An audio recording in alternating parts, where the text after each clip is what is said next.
Hello aspirants, welcome. आज हम Indian express पढ़ना दोबारा स्टार्ट करेंगे आर्ट ऑफ रीडिंग न्यूज़पेपर में।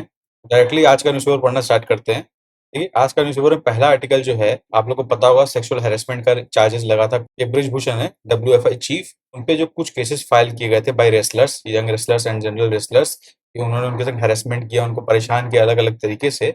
उस पर पुलिस ने चार्जशीट फाइल कर दिया। ठीक है, और चार्जशीट में अलग अलग एलिगेशंस का डिटेल्स है, और कुल मिला के जो केसेस उन पे बनता है वो सेक्शन 354, 354 ए, 354 डी, इनके तहत उन पे चार्जेस बनते हैं। एग्जाम के लिए हमारे लिए क्या इंपॉर्टेंट है, प्रीलिम्स के लिए कुछ बातें समझना इंपॉर्टेंट है। फर्स्ट ये कि चार्जशीट क्या होता है, क्योंकि यूपीएससी आजकल टेक्निकल टर्म पूछने लगा है। जैसे कि देखिए, हम लोग बेल का बात करते हैं ना, बेल, फरलो, वैसे ही अभी यूपीएससी पूछने लगा चार्जशीट वगैरह क्या होगा, ऐसा पूछ सकता है, और स्टेटमेंट भी इनफैक्ट आ चुका पास्ट में। तो चार्जशीट क्या होता है ये समझ लीजिए फर्स्ट। फिर सेकंड, कुछ सेक्शंस का बात किया गया। कौन सेक्शन? सेक्शन 506, इसका मतलब है criminal intimidation, outraging modesty of a woman. Section 354 ए का मतलब है सेक्सुअल हेरेसमेंट। सेक्शन 354 डी का मतलब है स्टॉकिंग। ये सब चार्जशीट में उनके खिलाफ फाइल किया गया। ऐसा रफली भी याद कर सकते हो, सेक्शन 354 जो है, ए बी डी जो भी हो, उसमें रफली जो है सेक्सुअल हेरेसमेंट का बात चल रहा है। ठीक है, ऐसे भी ध्यान रख सकते हो एग्जाम में लिखने के लिए। तो ये इंडियन पॉलिटी के हिसाब से आपके लिए, प्रीलिम्स के लिए थोड़ा रिलेवेंट बन जाता है। अब मेंस में क्या है, मेंस में आपके लिए ऐसा क्वेश्चन नहीं आएगा आर्टिकल बताओ, मेंस में आपसे पूछ देगा सेक्सुअल हेरेसमेंट लॉ इंडिया में जो है, उस पर थोड़ा टिप्पणी कीजिए, क्योंकि उस पर काफी डिस्कशन चल रहा है।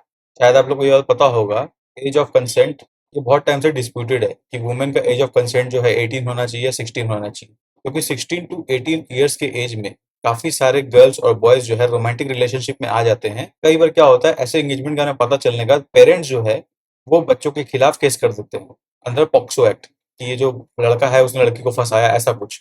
इस केस में रोमांटिक रिलेशनशिप में जिसमें ऑलरेडी कंसेंट होता है, उसमें भी पॉक्सो एक्ट के कारण उनको सजा मिल सकती है। ठीक है, तो अब आइडिया ये है कि इस चीज को सॉल्व कैसे किया जाए। ठीक है, तो एज ऑफ कंसेंट को काफी बार कम करने का डिस्कशन हुआ है। एक तो ये फर्स्ट एंगल हो गया, जिसपे देखिए यहाँ पे आर्टिकल दिया हुआ है, concern over minors booked under POCSO. POCSO का मतलब protection of children from sexual offences. ठीक है ना, तो इस एक्ट के अंदर प्रॉब्लम हो गया, पर लॉ कमीशन जो है, लॉ पैनल जो है, वो एज ऑफ कंसेंट को कम करने को भी पूरी तरह से रेडी नहीं है। तो सेक्सुअल हैरेसमेंट इन जनरल एक टॉपिक मेंस के लिए आप लोग हल्का प्रिपेयर करके रखिए। इस पे क्या इंडिया में लॉज है, क्या प्रोविजन है, मेंस में 10 नंबर का तो इजीली आ सकता है, इसलिए आर्टिकल पढ़ना रेलिवेंट था। तो देखिए यहाँ पे सेकंड आर्टिकल एक दिया हुआ है पोल वायलेंस के ऊपर, बंगाल पंचायत में। इसको कुछ डिटेल पढ़ने का इंपॉर्टेंस नहीं है, बट आपको poll violence as a concern, as a issue, poll violence क्या होता है, पॉलिटिकल पार्टी जैसे वेस्ट बंगाल में भी क्या है, कई लोग एलिजिडली बता रहे हैं कि टीएमसी जो है लोगों पर अत्याचार कर रही है, उनको प्रॉपर अपने इच्छा से वोट करने देनी। रेलिवेंट क्या है कि पोल वायलेंस इज अ कंसर्न, जो गवर्नमेंट और एडमिनिस्ट्रेशन को मेंटेन करना होता है। इसमें काफी सारा स्टेट इलेक्शन कमिश्नर और गवर्नर का जो डिस्प्यूट हुआ था कि कैसे पोल वायलेंस को कम किया जाए, तो वो सब चलता रहता है। उसके बाद भी पोल वायलेंस काफी रुपये हुआ, इनफैक्ट इसकी वजह से कई जगह पे रीपोलिंग भी करना पड़ा। तो पोल वायलेंस क्या इशू है, आपको हल्का समझना चाहिए। इसके वजह से क्या फर्क पड़ रहा है लोगों को free and fair democratic election conduct कराने में, एंड सेकंड, इसको कैसे सॉल्व किया जाए। ये तीन एस्पेक्ट आप हल्का सा अपने माइंड में बना के रखिए। इस पे क्वेश्चन बन सकता है एग्जाम के अंतर्गत, क्योंकि ये काफी सिग्निफिकेंट इशू बन गया। सेंट्रल पुलिस फोर्स का काफी सारा कंपनीज को भेजा गया बंगाल से रूरल इलेक्शन कराने में। आपसे मुझे कितना बड़ा इशू है ये। अभी देखिए, इकोनॉमी से एक आर्टिकल ये है कि देखिए, सेबी आपको पता है कि रेगुलेटरी बॉडी है। अब टैक्स हेवेंस वर्ल्ड में होते हैं, कई सारे कंट्रीज है, आइलैंड्स है, जहाँ पे टैक्स हेवेंस है, जो इंडिया का पैसा वहां के थ्रू होकर इंडिया में आता है, जिसको एफपीआई के थ्रू आता है, और प्राइमरीली पी नोट्स के थ्रू आता है, जो कि अनरेगुलेटेड है।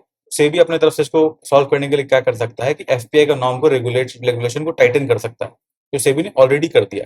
टैक्स हेवन की वजह से आज के डेट में क्या है, ये ग्लोबल चैलेंज बन गया है, एफपीआई को रेगुलेट करना प्रॉपरली। इस तरह से इंडिया का मनी सर्कुलेट होकर वापस इंडिया में आ रहा है विदाउट पेइंग टैक्स, जो गवर्नमेंट ने लगाया है टैक्स बचाने के लिए। सिंपल सी बात है। अब ये एथिकल है, अनएथिकल है, सब ये सब डिबेटेबल बात है, उसको हम लोग को नहीं जाना। पर इकोनॉमी के पॉइंट ऑफ व्यू से हम लोग को समझना है कि टैक्स हेवन क्या होता है, इससे गवर्नमेंट को क्या चैलेंजेस फेस हो रहे हैं टैक्स बेस बढ़ाने के लिए, या टैक्स लोगों को प्रॉपर टैक्स करने के लिए, वो आपको हल्का समझ में आना चाहिए। और एफपीआई क्या होता है सबको पता होना चाहिए। जो भी कोई इन्वेस्टमेंट इंडिया के अंदर आता है और वो 10% ऑफ द कंपनी से कम का होता है, तो वो एफपीआई है। एफपीआई माने हॉट मनी, वो मनी कभी भी इंडिया से वापस बाहर जा सकता है। ये डिफाइन किया था कमिटी ने, तो ये आपको बेसिक अवेयरनेस होना चाहिए। एफपीआई माने फॉरेन पोर्टफोलियो मनी या फॉरेन इंस्टीट्यूशनल इन्वेस्टमेंट।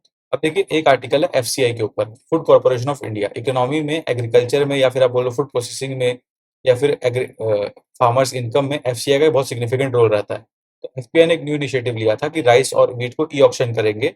कुछ इतने मीट्रिक टन प्लान किया था एफसीआई ने, कि इसको ई ऑक्शन करेंगे, पर उसका डिमांड बहुत ही कम, जैसे लाखों मीट्रिक टन और सप्लाई में था, पर डिमांड ओनली 170 मीट्रिक टन, यानी कि नेग्लिजिबल, अप्रोक्सीमेटली जीरो।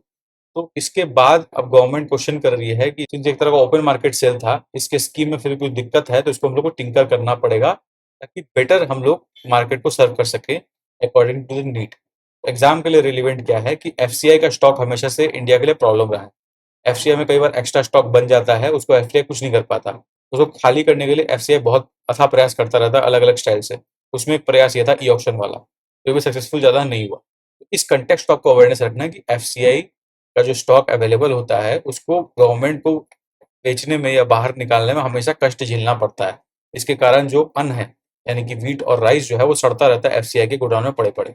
अब नेक्स्ट, गवर्नमेंट इन पॉलिटिक्स में आपको पता होगा मणिपुर में बहुत तगड़ा वायलेंस चल रहा था, कुकी और मैती ट्राइब के बीच में स्टार्ट हुआ था इम्फाल में, अब वो काफी एक्सटेंड हो गया था ओवर द टाइम, 2 महीने से डिस्प्यूट चल रहा है। वेस्ट और ईस्ट इम्फाल और चूरा चंद्रपुर डिस्ट्रिक्ट जहाँ एपिसेंटर माना जाता है एक तरह से इस डिस्प्यूट का, वहां पे मैक्सिमम लोग का डेथ हुआ। गवर्नमेंट ने ये डेटा रिलीज किया, मणिपुर गवर्नमेंट ने सुप्रीम कोर्ट को बताने के लिए कि अभी स्टेटस क्या है पूरे वायलेंस का। तो ऐसे 29 इम्फाल वेस्ट और 29 इम्फाल ईस्ट में सबसे मैक्सिमम लोग मारे गए, काकचिंग डिस्ट्रिक्ट में 21 और बिष्णुपुर में 18 लोग मारे गए। ये ऑफिशियल गवर्नमेंट डेटा है, इससे ज्यादा ये नंबर हो सकता है। तो ये एग्जाम के लिए इसमें क्या रिलेवेंस सकता है, अपने को डेटा बिल्कुल पढ़ना जरूरत नहीं है।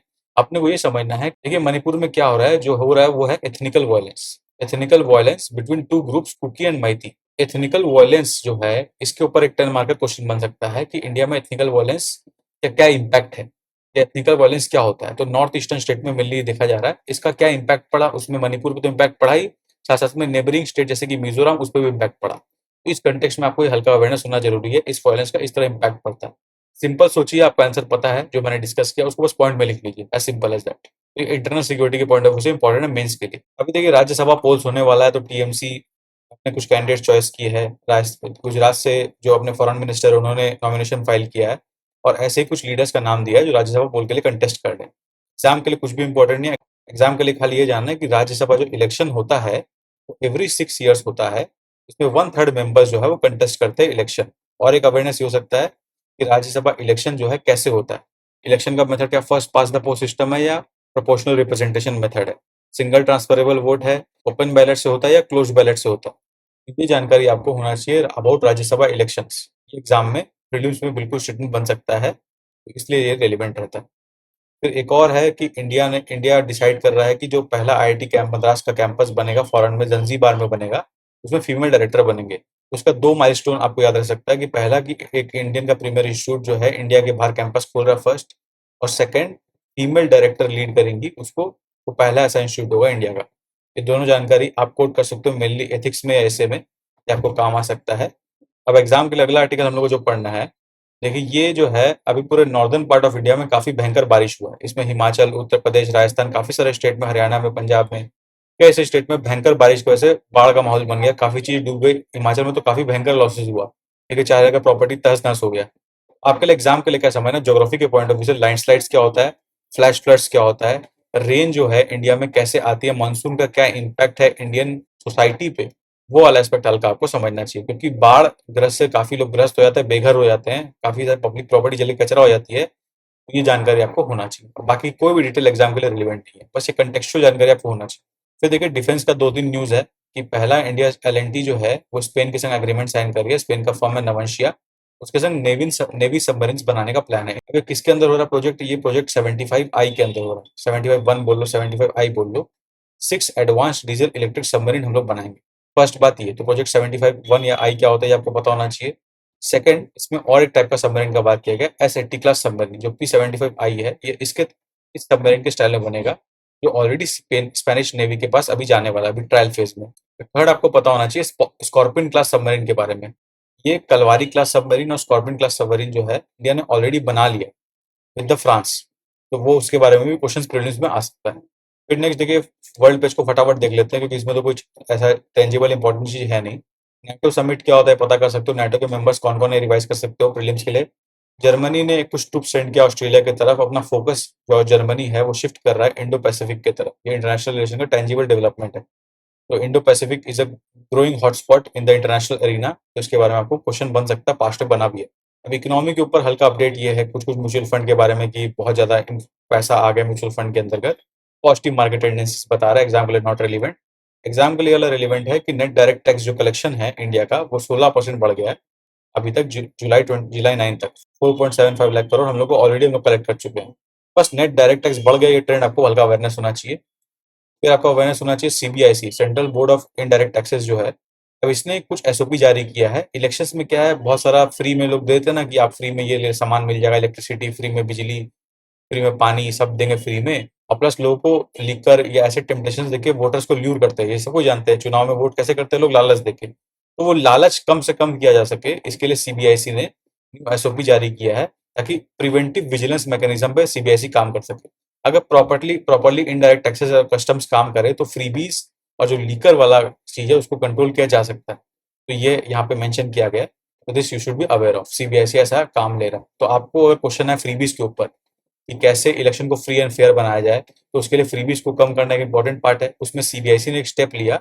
ये आपको अवेयरनेस होना चाहिए, मेंस में काम आएगा। It's as a fodder point, as an important point mains के किसी क्वेश्चन में। So but this was it in today's newspaper. So if you like this initiative then channel को लाइक करें, सब्सक्राइब करें। और जब तक हम नेक्स्ट बार मिलते हैं तब तक के लिए best wishes for the examination.